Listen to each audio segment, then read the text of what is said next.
We are the P-R-E, the T-T-Y, the Pretty Boys Incorporated, Kappa Psi. Now watch me do this, now watch me do that, now watch me do this, now watch me do. This pretty boy swag is reserved for the men of Kappa Alpha Psi, the crimson and cream bold reminders that noobs don't blend in, they stand out. Kappa Alpha Psi, it's Kappa Alpha Psi to the day I die. It's the only way. When you're in it, you'll know it's the only way. 109 years ago, 10 black men at Indiana University knew they needed a brotherhood. What they wanted to achieve being founded in the Jim Crow era, we're here today. We're a strong presence today. From 1911, you could actually see it's the original one that we have produced.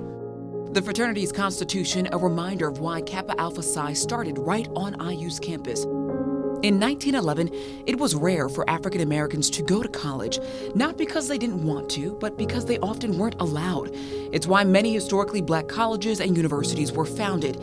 In Bloomington, Kappa's founders were the only black students then, and they were reminded of that. Their transcripts marked with color on top, and IU student clubs wouldn't accept them, so they founded a black fraternity. At some instances, they weren't allowed to go to class, but they were still able to achieve. They were able to get their degrees. They were able to found a black fraternity in a predominantly white institution and follow their dreams. I became a member in 1988. Kappa's executive director, John F. Burrell, is in charge of expanding that dream to more than 700 chapters worldwide. Achievement in every field of human endeavor, our strongest motto. The advantages that we have, we live off their shoulders.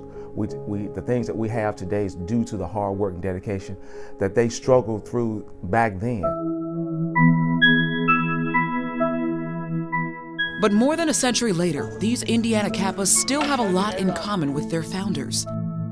Being at a predominantly white institution, Resource One facility in a predominantly white state, I still feel the pressures they felt at some times, not being able to excel as a man of color on campus and in Bloomington.